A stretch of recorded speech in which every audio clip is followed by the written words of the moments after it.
Hello and welcome to Cars and Health Bars. On today's episode, we'll be interviewing Tyler. He is a Ford technician, Mustang owner, and a mutual friend of mine and Jordan's. Let's get right into it.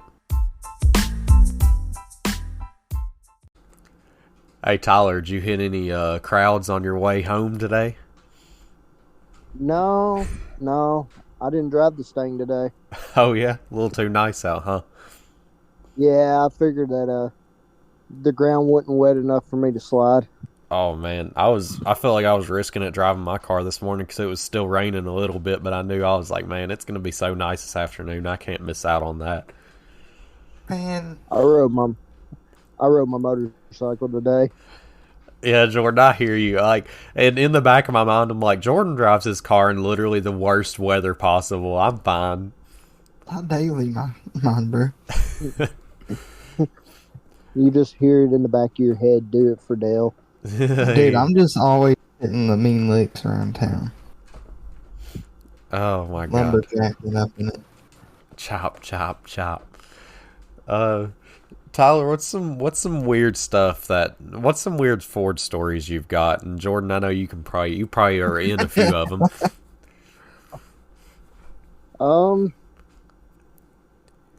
Man, there are so many to count. I can't even think of them. I know just in today, people do not pay attention to maintenance on their vehicles. This guy comes in and he says, my truck has no heat. Mind you, it's 80 degrees out. Why do you need heat? I don't know. But I popped the hood and it is completely out of coolant. I'm like, okay. His other concern is got a check engine light on.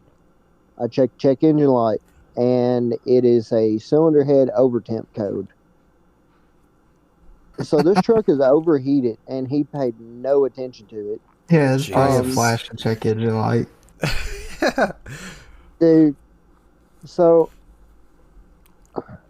I just go through this truck and I put coolant in it and I start seeing the coolant piss out of the exhaust. Legit. I'm like, Oh. that's lovely. You gonna have milky milkshake. This guy says, yeah, I smelt a burning smell out of the exhaust. I'm like, oh, okay. After I put the coolant in it, there started white smoking. Surprisingly, it is not a head gasket. Just head warpage. Nope. It blew a turbo internally. Yeah, honestly, I can see that. Dude, I was so shocked. I mean, them was turbos for be sure- getting hot, so.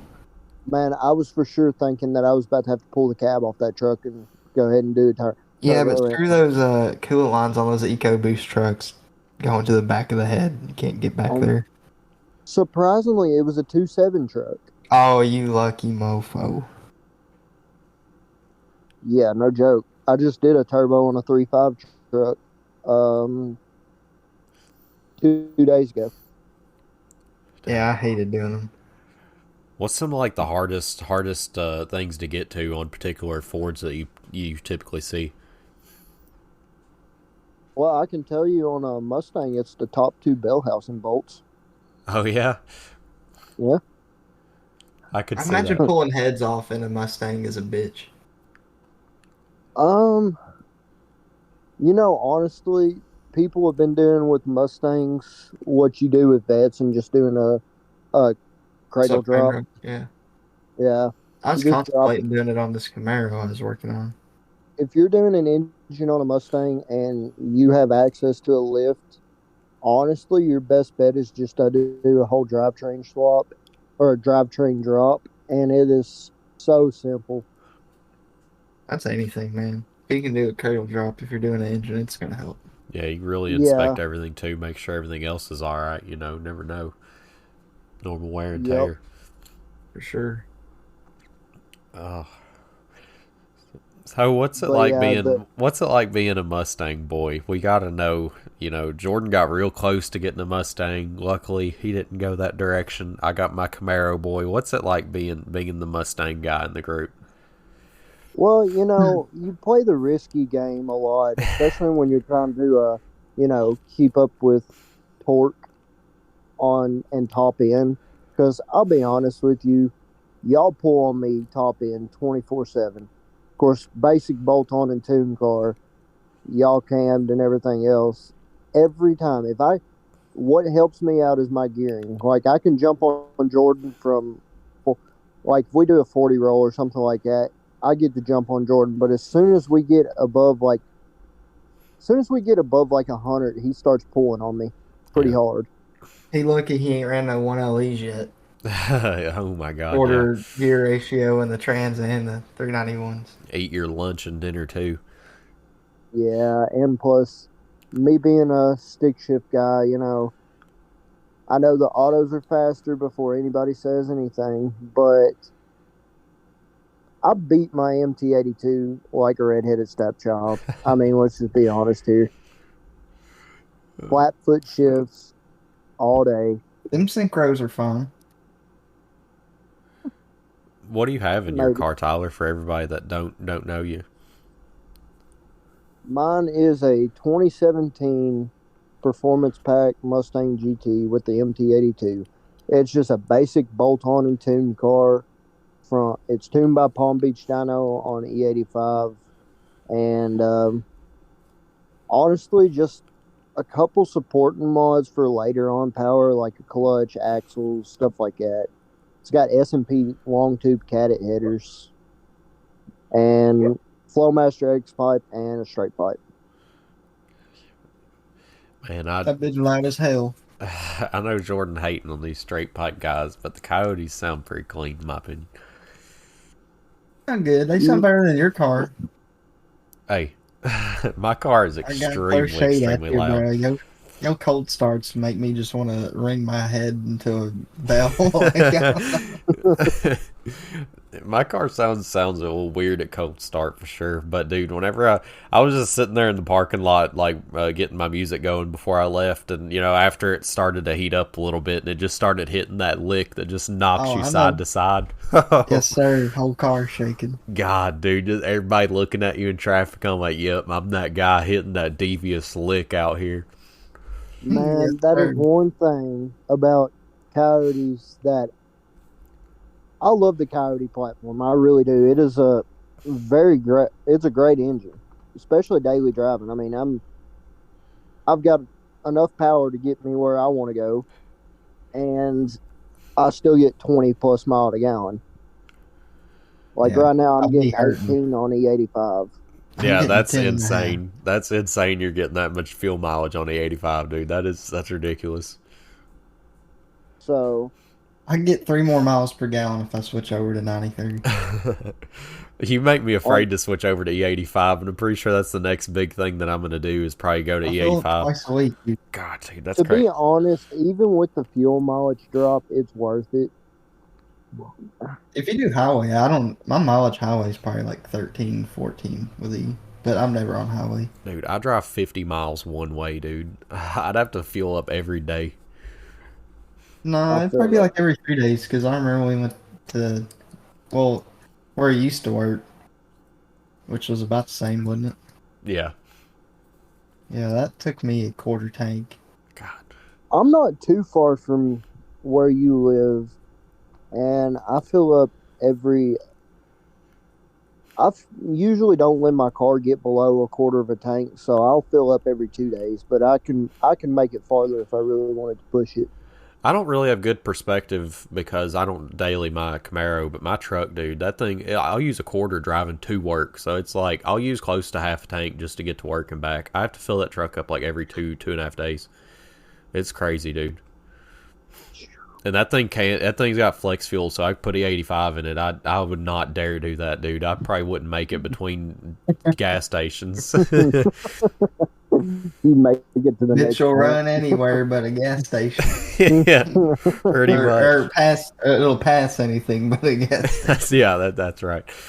God, dude, if I ever had to drive that thing like somewhere far, like Nashville or Louisville, dude, I'd have to like stop everywhere. Bro, I'm telling you, if you go on E85, there's this app that you can get, and it's actually a gas station finder for E85. So if I'm on E85 and I'm going on a long trip, I will legit plan my gas station stops. Yeah, Jordan was telling me about that. I'm like, dang, that's cool. I never would have thought about that. It's got to be handy, like for these race week guys and people like that you know are not nearby home and they're having to stop and constantly get fuel. Yeah, and it's like I I was just curious one day and just typed it into the App Store and I found it. I was like, well, I'll give it a shot. Worst that could happen is it be junk, but dude, it's really helped. Yeah. I typically ask most of our guests this: would you ever do a drag and drive event if there was ever one close by, like that hit hit Beach Bend and maybe like E Town and a couple other surrounding drag strips? Oh yeah, all day, Man, that sounds all like day. so much fun. I just wish there was one closer because I ain't trying to drive to Florida or to the Rockies just to do a race week. Yeah, that's me too. I wish the car scene here where we're at in Kentucky just grew a little bit better. You would think that we'd have a bigger car scene due to the fact that the Corvette's made, you know? Yeah. Yeah.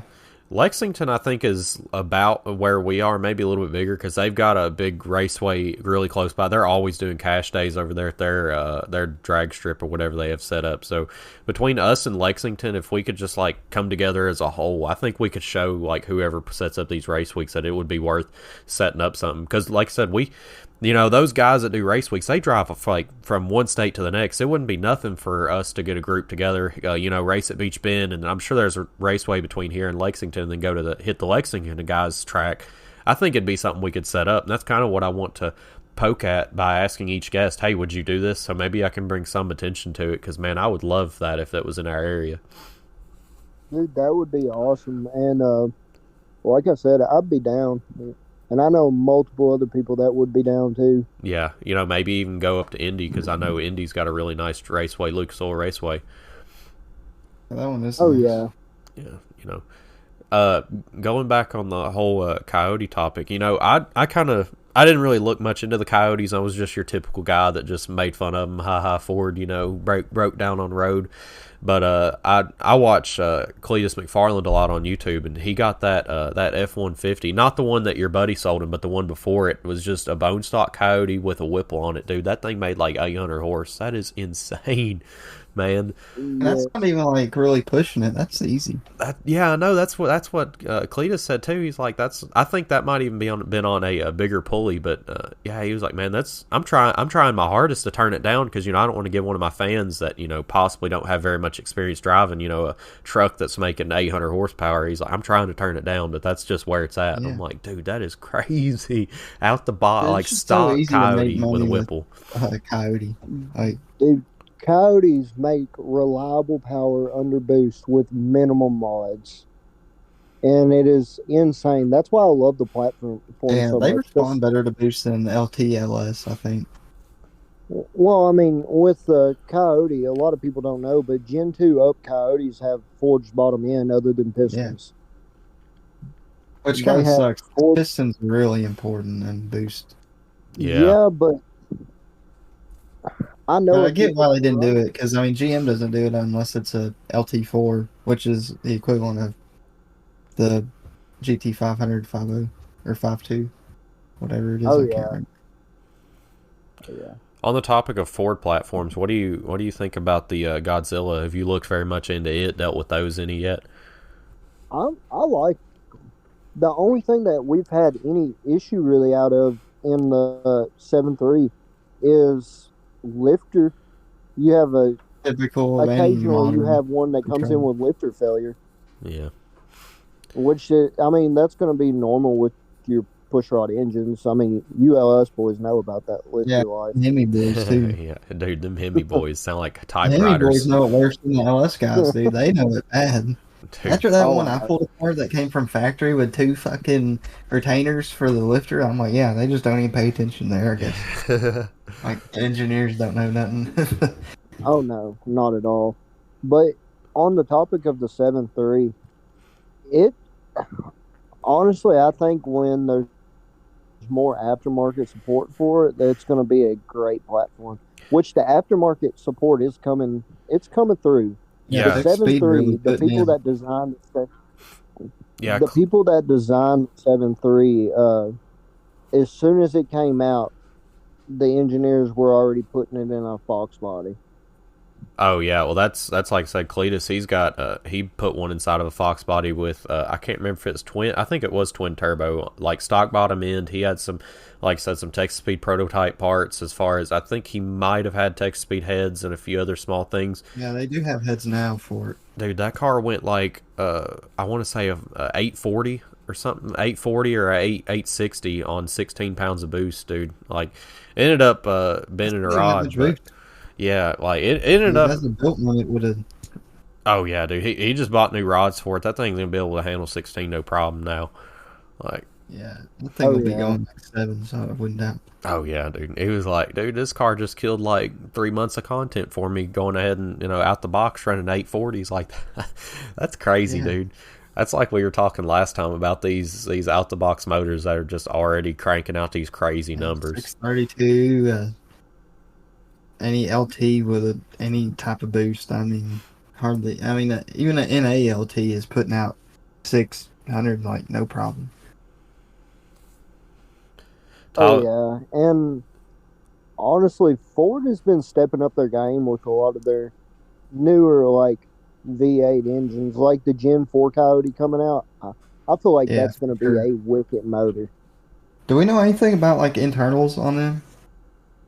I'm not 100% sure yet. I haven't really It would be got cool to the. know if they actually get a forged piston or not.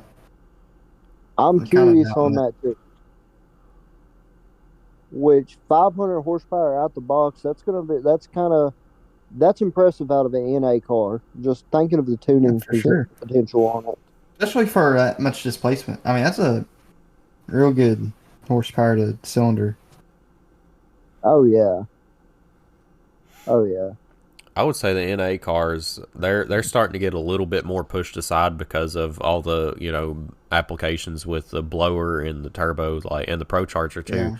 It, We it could talk about the GT500 all day. I think the new one. oh yeah, Oh my God, the GT500. That's another topic. Yeah, dude. what you got on it, Tyler? Man, that The thing beast. is amazing. I've I'm a stick shift guy at heart, and I always love stick shift. But I'm telling you, if somebody was like, "You cannot drive a stick shift for the rest of your life," but I will give you this GT500 with the DSG in it, I will take it. That dual clutch, oh my God! I haven't I seen called it the anything about this DSG car out of yet. habit. Oh, dude, they are stupid. With like full bolt-on Z85, you're making like 900, and it makes 700 factory. You're picking up 200 off some basic mods. Jeez, Man, Palm Beach Dyno has one, and it's running. What was it running, Jordan? I can't remember. It was like an It was like- 860. It was stupid, dude. It was packing the front wheels from with basic bolt-on parts, man, and a tire. Feels like just like people saying like cars are dead. Nah, dude. I mean even Performance is look at the Copo. I don't even know what it's ran yet since it's been out, dude. Like that car is gonna be bizarre. 632. That thing, 1,000 horsepower out the box. I mean, God forbid you put a bigger cam in it or something. I mean, Demon had So the crazy car game for a few years. Then now it's Demon time. was like all the talk, and then 2 years later, it's like, oh yeah, Demon, fuck that. Man, you hardly hear anything about the demons anymore. It's like, They're still cool. I'd totally own one.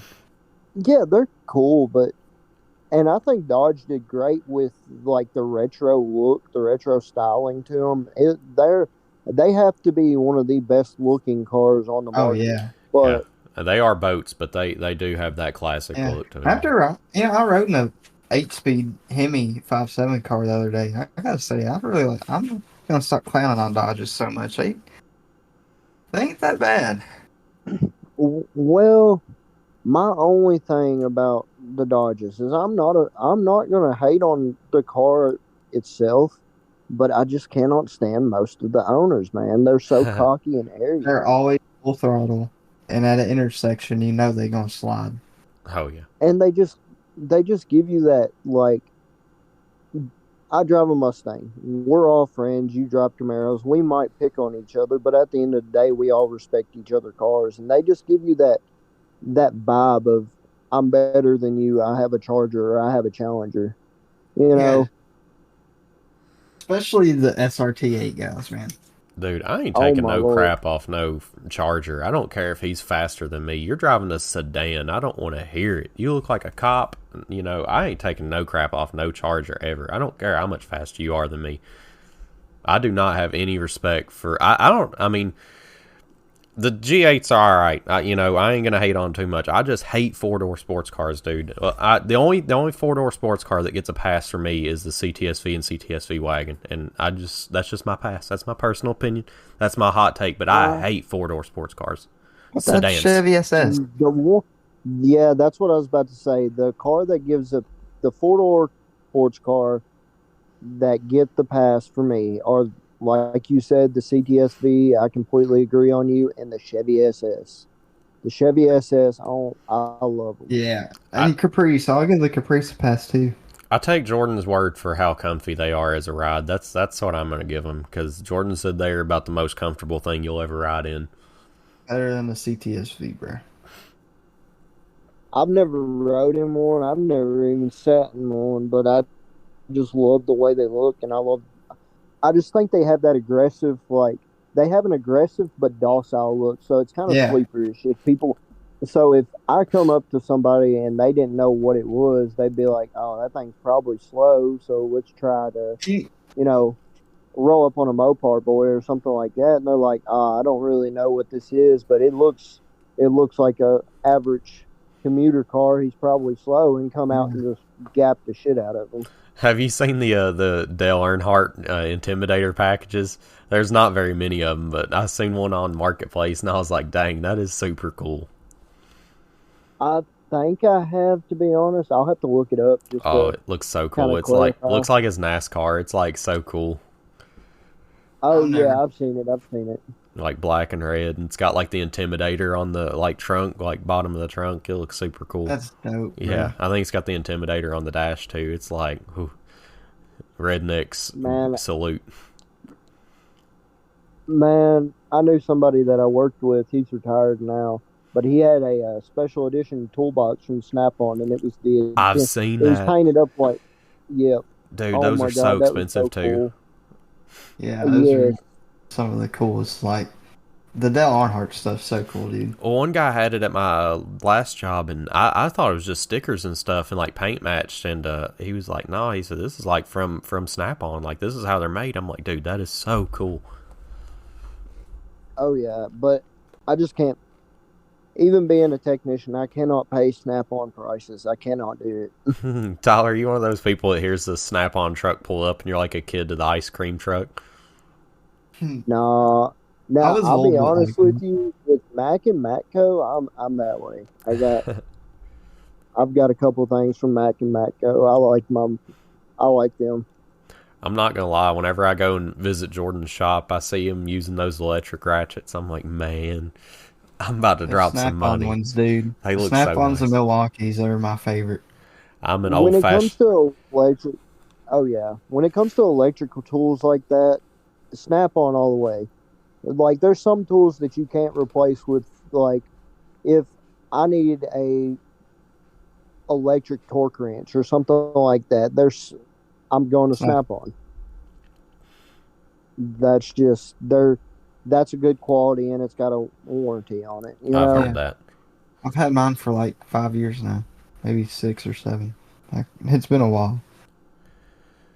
I mean, Snap-on's one of those things where you might pay a lot of money, but you're paying for a quality tool that you're gonna keep for a long time. I mean, if I say you buy only one Snap-on tool, it'd be their 3/8 or 1/2-inch torque wrench. Yeah, all the way. You just like them beeping, flashing lights, don't you? Real simple. Oh, I mean, they're nice. Oh, yeah. When you flat rate, it's nice to hit a button and it just automatically beep for you. Dude, because you're so. What's it like being on flat rate, dude? That's got to be like. Oh yeah, I think most people don't even realize mechanics are flat rate. Like you're getting paid by the job, man. That's rough. Like if I was paid by the project, how you want it, bro. God, dude, I've been getting some long projects at work. If I was getting paid by the project, I'd be eating some ramen noodles the next few weeks. to be honest, man, it's really not as bad as what people make it out to be. It's really now when you're in a learning experience type deal, you're gonna lose Yeah, your ass. That's that's part just of how it it. is.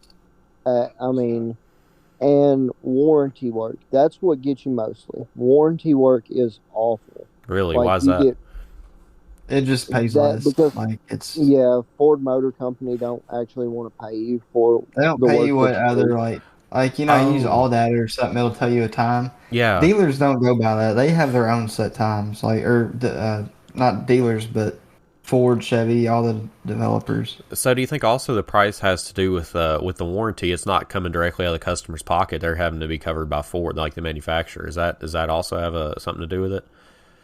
Yeah, Yeah, that's it. Yeah. Ford, Chevy, all the warranty companies just don't want to come out of pocket for yeah. And that the kind of dealer work. doesn't make much money off warranty work. No. And luckily there is some things that you get good at and it's just second nature to you so you can actually make or beat the warranty time. I got an example. You already know. Yeah, your door latches. Yes, sir. You real quick at doing those, Jordan? Oh yeah, they pay like 2.5 hours. You give me 30, 45 minutes and it'll be done. Dang, dude. Down to a science. I ain't even done. I didn't even do them for like a year or two when I worked where I do now. And then we had a car from our ex business partner. He wanted us to mess with it, and it had door latches bad, so I put door latches in it. I Nice. can't escape from them. So how does the flat rate work? Do they like have like a bulletin board they post jobs that need to get done on, and you just whoever's free? Like how does that system work? So it's supposed to go off of like so me. I'm supposed like you got lube techs and you got techs and then you got And then master master techs. tech. So like I'm a line tech. I'm not a master tech. I'm above a lube tech. So with me, the way it's supposed to go is tickets based on your experience level goes to you. But the way our dealership works is everybody does a little bit of everything other than lube techs. Lube techs, they change oil, do recalls. Okay. Um, Some recalls. so like for me, I do anything from transmission to engine to just doing oil changes if they're backed up. So it's like it's really like I said, it's really not that bad as long as you got a work ethic and you can kind of just work through the Yeah. problems and See, stuff like that. if you're wanting to learn, you just gotta have a good attitude, man. Yeah, All day. that's another thing. I mean, not even to deal with cars, just in the workforce in general. Like, I feel like a lot of people, if they were paid by the job, like, man, there'd be some people that actually build a good, decent work ethic. 'Cause, I mean, just speaking from me being in the Absolutely. machining trade, man, there's especially whenever you're like having to work as a department or as a team, there's a lot of people that just like they don't pull their weight and it don't get Yeah. noticed because there's people pulling extra weight because you got those overachievers and stuff. And that's kind of what's good about being a flat rate mechanic is you're not penalized by other people. You know, it's all on you. Exactly. And At my work, I don't also, even feel like I'm my own boss pretty much, aside from what comes in, you know, like it's real laid back. Yeah, that's why I'm glad I honestly, got in the position I got in whenever I went back to the job I'm at now because like I'm really just doing fabrication work where I'm at now, so it's like I am the guy who sets up the job. I'm the guy that finishes the job. I don't have to worry about a middleman. It's just the project is me. I know Yeah, that my name's that's on it. yeah, I know how that is. honestly, being flat rate is I like it personally because if you are broke and if you make a bad paycheck, you only have yourself to blame at that point. Let's just be real here. And that's a good As a motivator flat if rate, you know you ain't getting paid and you got bills. yeah. At the end of the day, a flat rate tech is how much money you make is based on how hard you want to work. So if I come home with $800 to for 2 weeks, that was on me. That's on me because as a flat rate tech, it don't matter how long it takes you, you still getting paid the same hour rate. So if I got a job that pays 10 hours and I get it done in 5, I can be working on something else and still got paid 10 hours on this job. So you have the example, I work set 8 to 5, 7:30 to 8 to 5. And there's been some days that, of course, you can't help it when business is dead or something like that. But there's been days that I pulled 15-hour days in that 8 to 5 time frame. Yeah, I mean, you can easily double your hours. Yeah, you have the potential to double your hours, and like I brought in 113-hour paychecks and worked 50, so it's really not that bad. You are in control of your own paycheck at that point. You look at yourself like a private contractor. Oh yeah, I guess that is a way of thinking about it. That makes sense. The only thing that you can't control is shitty service riders and just like stupid complaints like that are. Oh, that is it's something. for complaints of a noise. It's like they got a water bottle in their back seat or something. That is something I want to get into. Let's throw it to a quick break, and then we'll get right back into it.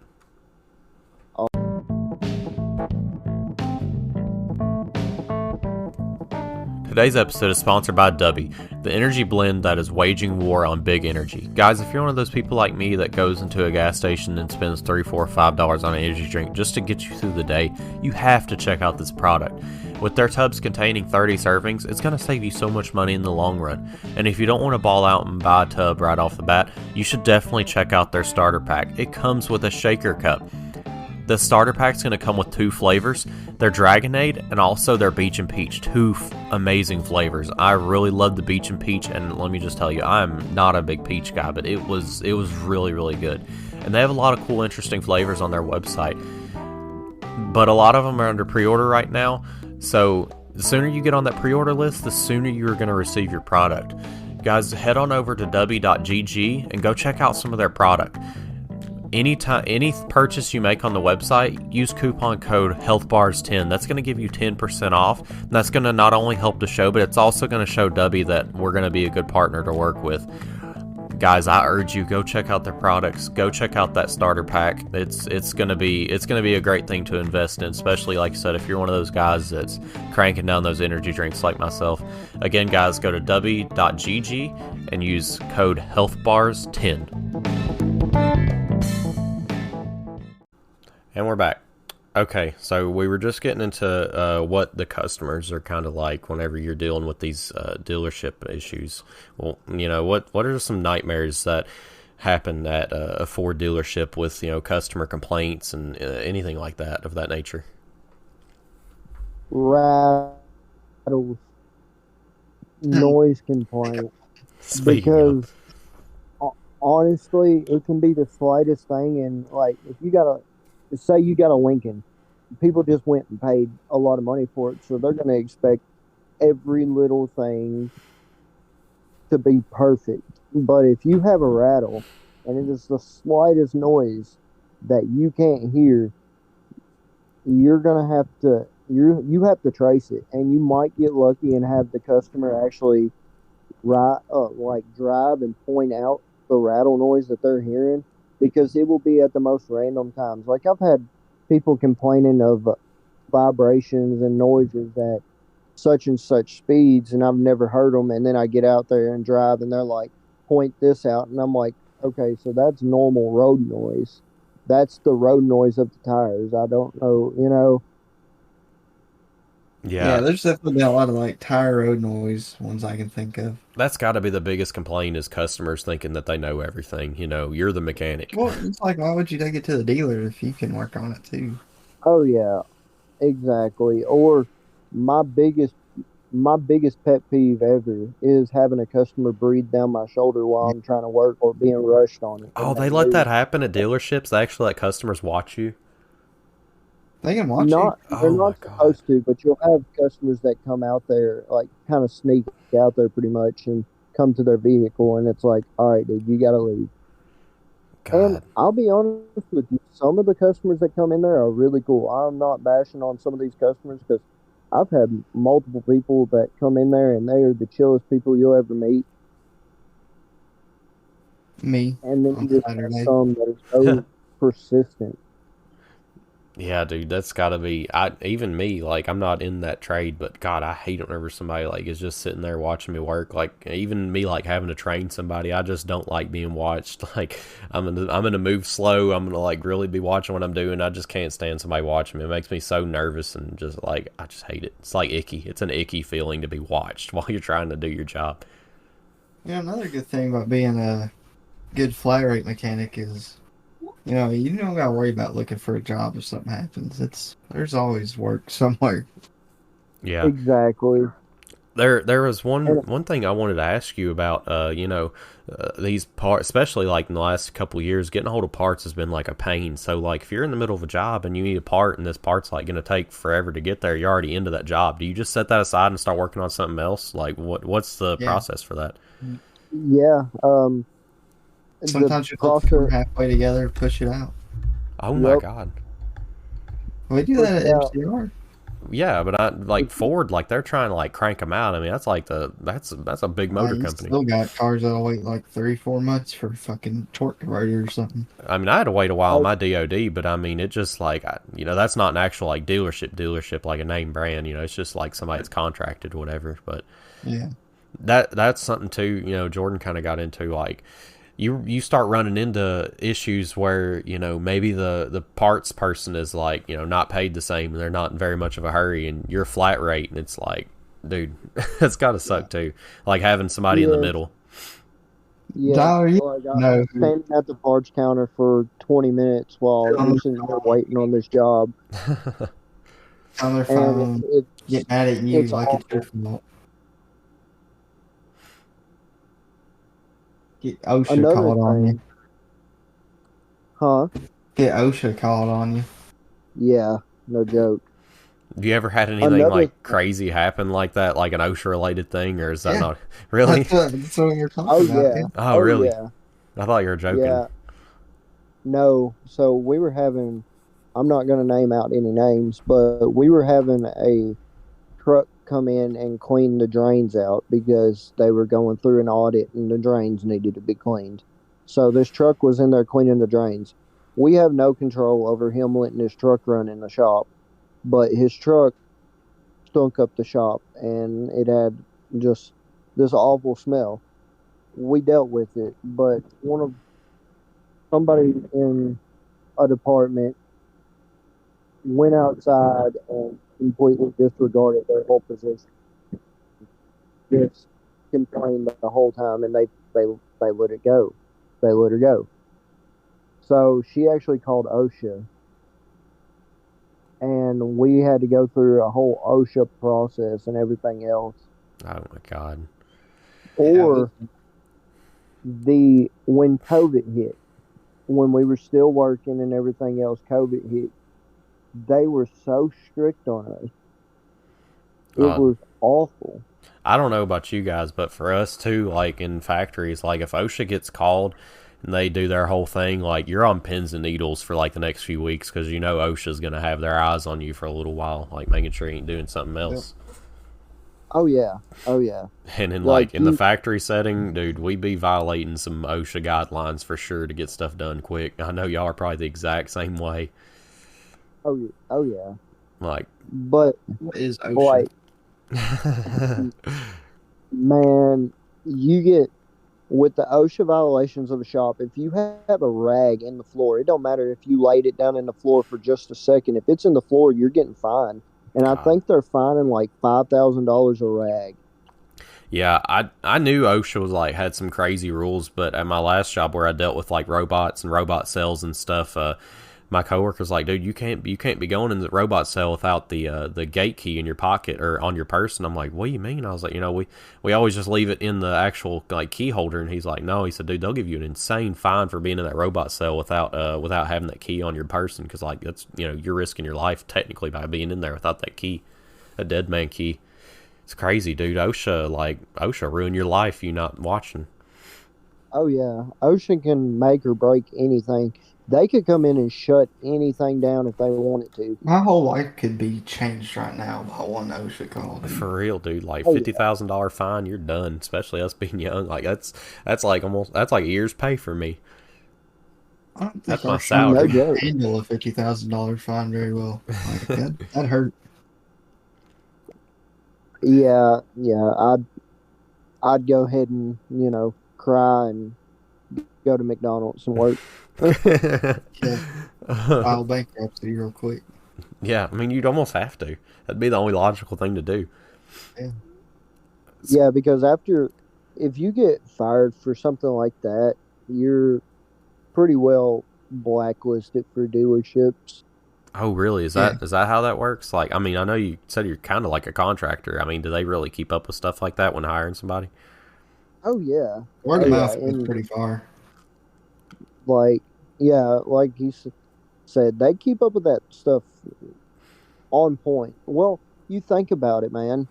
I've got I've got family, and there's other people that I work with that have family in the other dealerships as technicians. So if I'm coming from Ford, and your managers are going to ask you, "Hey, do you know this guy? I know you have family that works there," and whoever's there, like whoever's coming from there, if we say something bad, like if we tell them why he got fired or something like that, game over. Game over. That's just like a situation that we had not too long ago. Like this guy cannot get a job at any dealership. Like I'm talking like getting his hire date revoked, Dang. Yeah, getting his start date revoked. Actually blacklisted. That's messed up. Yeah, this well, dude deserved it though. he really did. And there does come to a point where you're kind of a liability to the workplace too. So I kind of understand having to do that. Well, not only the workplace, but like the people in the workplace. Yeah, man, Yeah, that's something that's overlooked now. Is like you've got to have like a good work environment with people who actually get along with each other, and like Oh yeah, exactly. that's like you And spend most of your life, or at least an extremely good chunk at your work. Especially if you work yeah. So 12-hour having a shifts. good, so you can't be just like pissed off all the time. You'll never get nothing done. That's no. That's one of the exactly. main reasons I left my place. I went and tried, working in a different town for like, probably during the summer and some during the fall and beginning of winter. And I'm just like, man, I just ain't feeling this group of people. And it was a great job. I was going to learn a lot there. It was just like, man, I can't imagine myself being around this group of people. Like my last job, it felt like family. I really loved being there just because of the people. And it just that matters so much, man. Yeah, That's for why sure. that's why I went back to Ford after I left the first time. Yeah, I mean, not hoping nothing bad happens to my work, but if something does happen, that's straight where I'm going.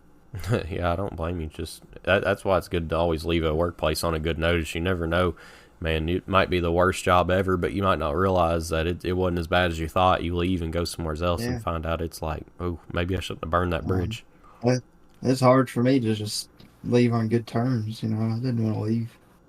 Yeah, Yeah, because when you're leaving, like at our dealership, when you leave, it's an emotional time because you got so acquainted with everybody around you. They're all like family to you. I Yeah. mean, legit. We all have bonds from, like, me and Jordan. We didn't know each other from anything before we started working together, and now we're like brothers. right. You know. So, and I know a bunch of people that I hang out with outside of work and everything else that are like family. Yeah, for sure. It makes the day go by so Everyone much I faster work too. with right now is like one of my main friends.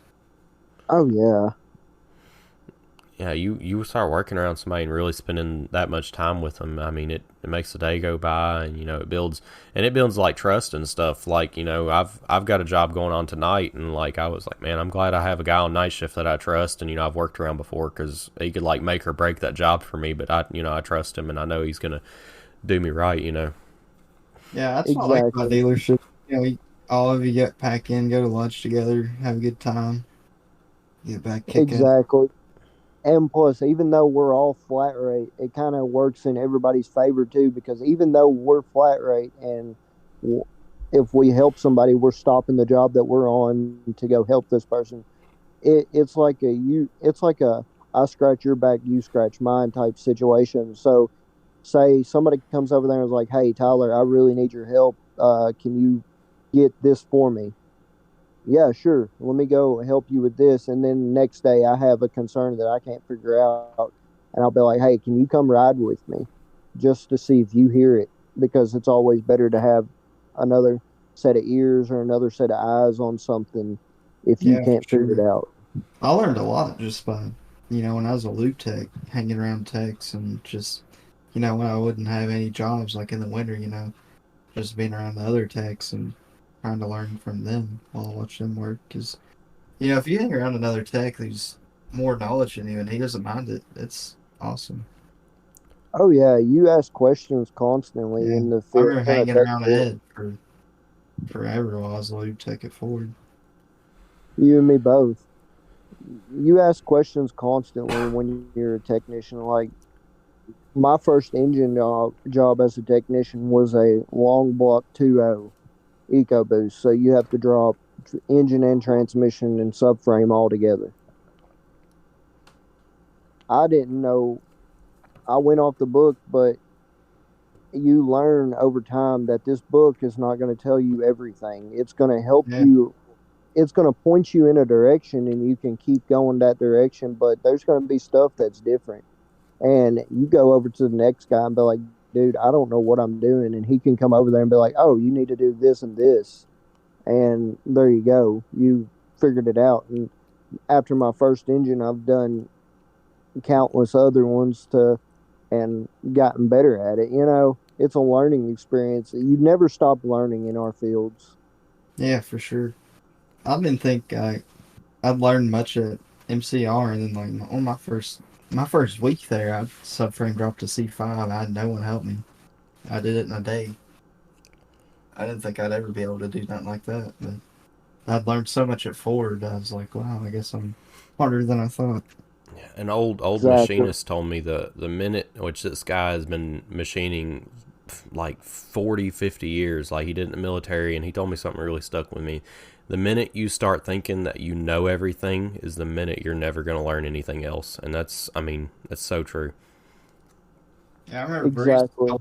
Uh, he told me something I can't remember, but he's like, the more I thought I learned getting older, the more I realized I didn't know nothing at all. Yeah. Exactly. Whenever I have a 9-year-old guy that's been machining like longer than my parents have been alive, and he said that he's still learning stuff, man, that put a lot of stuff in perspective. Like that really shows you can. I mean, there probably is technically a way to master your trade, but is there really? There's always going to be something new come up. There's always going to be something different. Yeah, Oh for sure. yeah, especially with That's the just life. advancements in technology. Oh yeah, that too for sure. So Yeah, you I think mentioned people back in the 40s were thinking, yeah, these new small blocks, these V8s, man, I don't see how we're going to get better than that. you mentioned master techs. I'm sitting here wondering what qualifications is a master tech. Like what jobs are they tackling? If you're tackling motor and transmission issues, like how much bigger does it get than that? A lot of big diag shit. Well, yeah, that and stuff that if I can't figure it out, like a lot of wiring stuff, a lot of electrical Yeah, stuff. Yeah, I can see where that can get really old and get to be a headache. you got modules that are doing some things but not doing others. Like it can get real complicated real fast. Something not communicating like it should. Oh yeah, because you think there's so much wiring and there's modules on top of modules. There's modules for modules. Yeah, I mean, So, and then you got Bruce, which is a senior master tech, and he rebuilds transmissions for warranty. God, He'll yeah, he can sit there and have a trans out and rebuilt in no time and make it look so yeah. simple. That's a dying And breed too, man. Like I've heard some people like say, man, if you need your transmission rebuilt, you might as well just buy a new one. Like even like our local guy that I don't know how local he really is, but he rebuilds our transmissions, or he rebuilt my Ram one, and he don't even do it no more. Like it's hard to find somebody else full with a transmission anymore. it really is. Usually it's just an R&R, remove and replace deal. But Yeah. there's a lot of times where, like, there's a lot of times in different situations, like in warranty company and warranty fields, they want you to find the part of failure. So if that means you have to strip that whole thing down, you strip that whole thing down and you find that part of failure. Like I have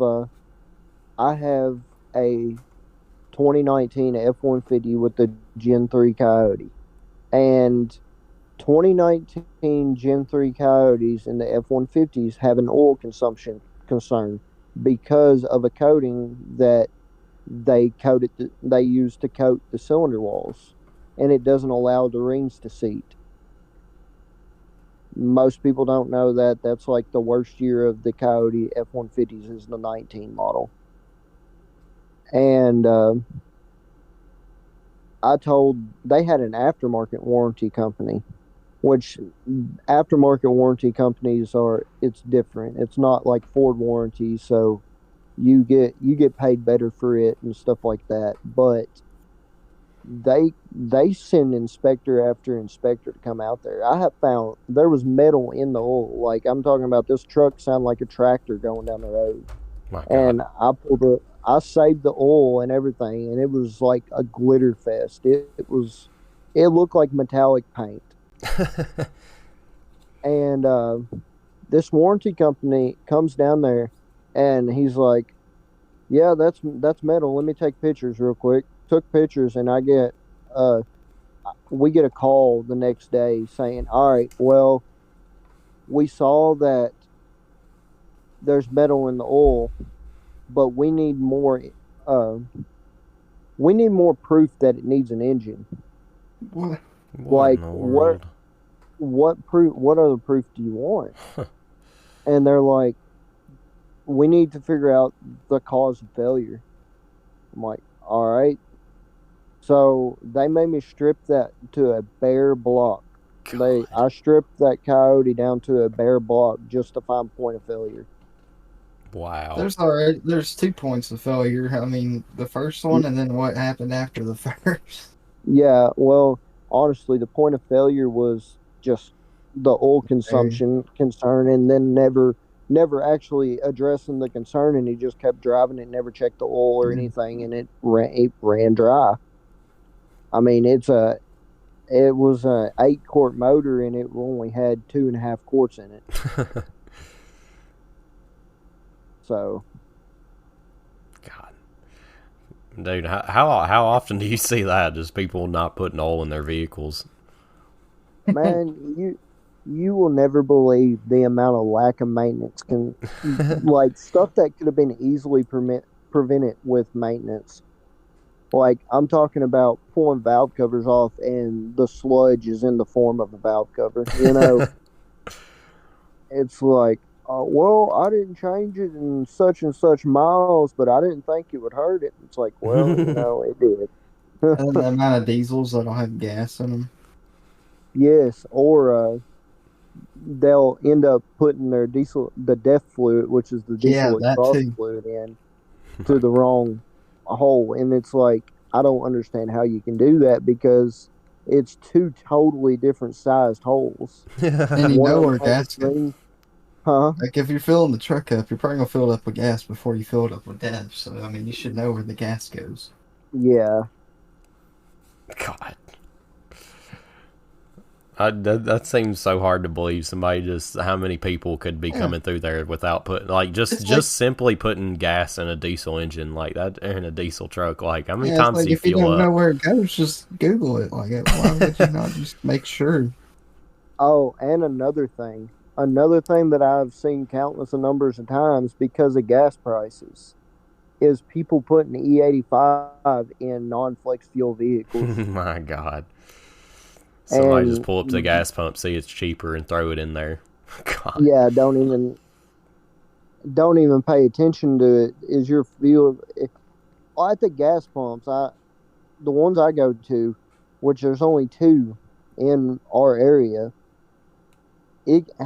When you pick up that E85 pump, you have to confirm that your vehicle is a flex fuel vehicle on the screen before it will let you pump. God. Yeah. The hurdles we have to create for stupid people. Dude. Somebody just pull up there and be like, oh, this must be the off-brand gas. It's a little cheaper. Yeah, and boom, you need an engine. Yeah. You just burnt a hole through your piston. Good job. Jordan, I gotta ask you something, because you brought this up a few times now. You keep referring to somebody hearing a water bottle rolling around in their vehicle. Has that actually happened, or is that just your go-to Yes, thing? yes. I've No had that way. That happened to me. A water bottle rolling around and they thought it was engine sounds. Yeah. They just complained. No, they was like, oh, I think I got something loose. Dude. Or one of the funniest ones is they heard a rattle going down the road, and I looked behind me, and they didn't have the car seat buckled up. Oh, The car seat was rattling against the door.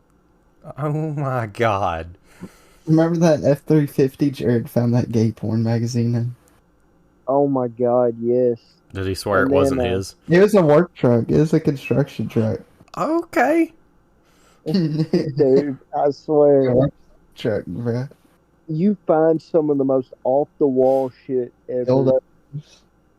Man, I found a whole pound of weed in a glove box God. looking for a lug nut key. We had one guy, he dropped off a 57 Bel Air. Had like 10 grand in the fucking center console. Just like, oh, I forgot about it. God. How you forget about that? I mean, even whenever I'm taking my car just to have something like an oil change done, I still make sure I got everything put up, dude. You don't know with anybody nowadays. They'll steal your stuff. They'll be piffing around you don't know. I can't imagine somebody just leaving stuff out in the plain open. I got a gun in my car, so I'll always lock it. I keep my glove box locked. I don't even keep nothing crazy in there other than just title. Well, I don't even keep my title in there. I just keep insurance cards. I still keep that locked. Keep my title in my car.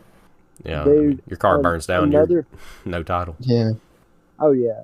Another funny thing that I've seen is, so with the sync radios, it syncs up to your phone as soon as it starts going. Yeah, I see where this is going. Yes. And it's exactly what you think. You'll be sitting there and you'll turn the car on, and all of a sudden you start hearing porn play through speakers. My God.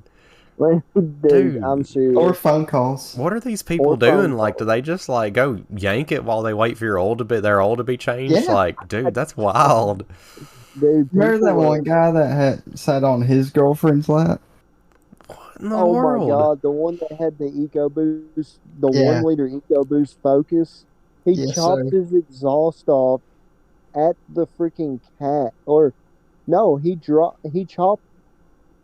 Don't tell me it was open header. Don't tell me that. Yeah, pretty much. Oh my God. But it wouldn't run because it had no back pressure, and that 1 liter is not pushing. It needs that back pressure to run.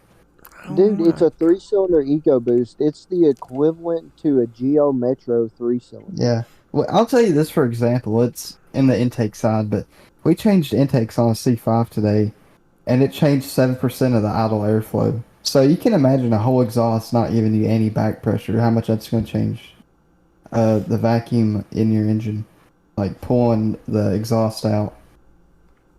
Seriously. And then he wanted to claim that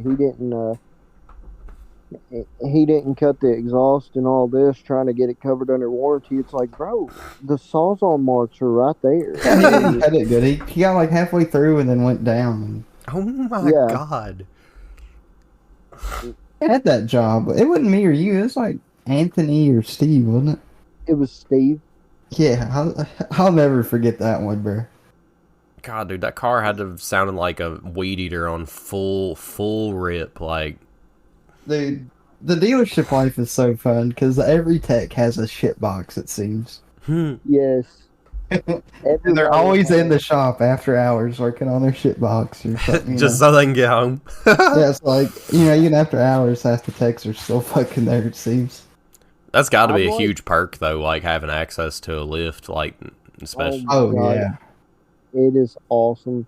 You got access to lift, tire machines. If you got extra brake fluid or something like that, you can bleed your brakes. If you find, like, How many LS parts I've stole?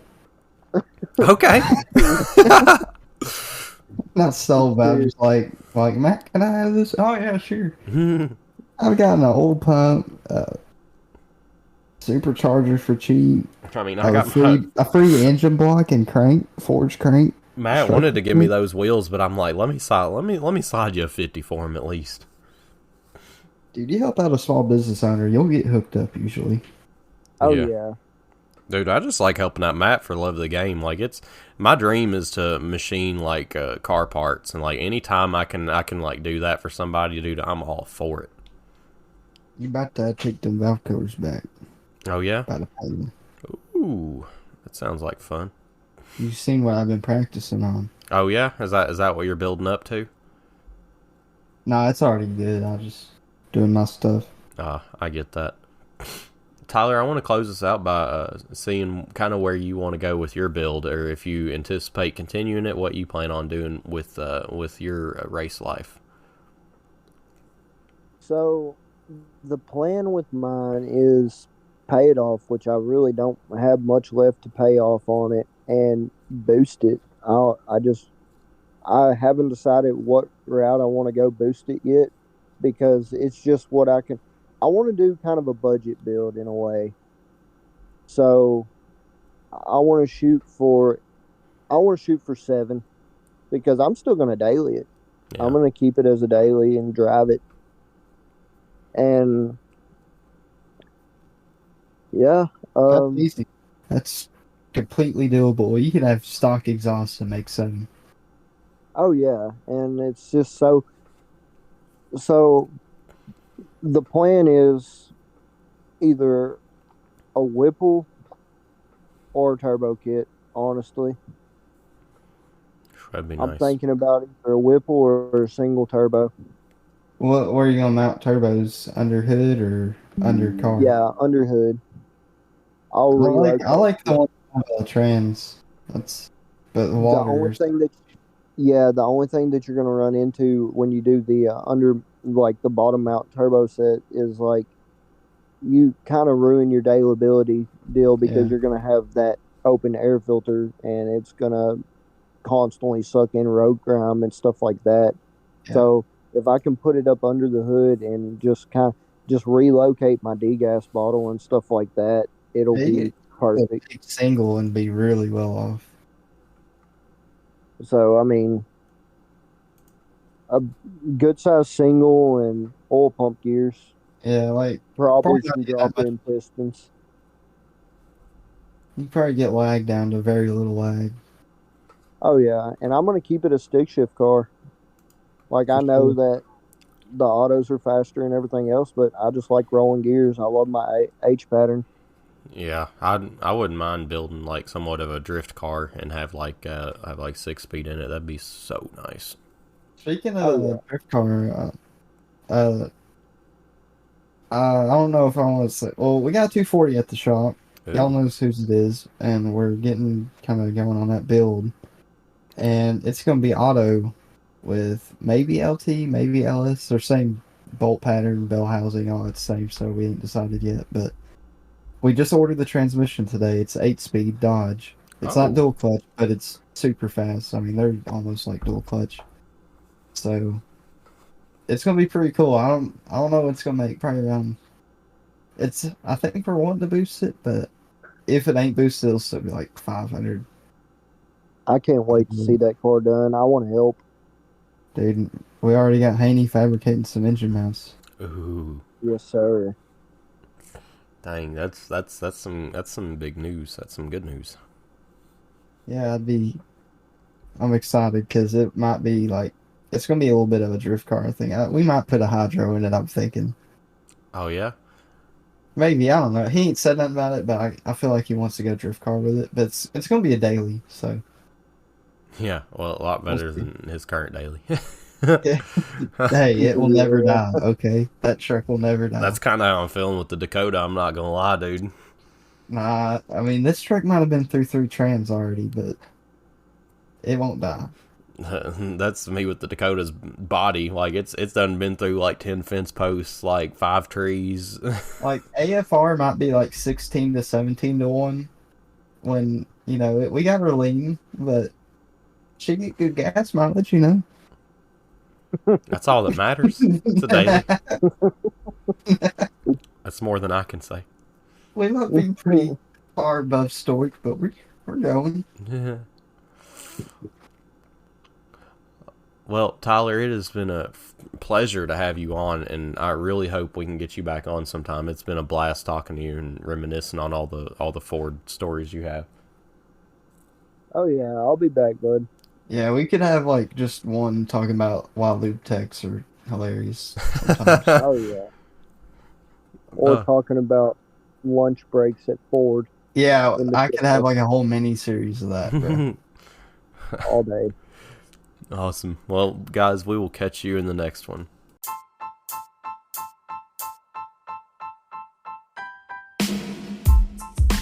Hey guys, just a quick thing before I close out. I just wanted to let you guys know, if you've been following the podcast closely, you'll notice that we did miss out on our launch of the mini-series this week. We fully intend on trying to do another launch this Tuesday. My allergies have just devastated me this week, and if you could still tell, I'm not completely fully over it. But we do hope you guys enjoyed the podcast. We love doing these interviews, and we actually have another one set up for next week. So we hope to see you guys there, and we really hope we'll get to see you Tuesday in the mini-series.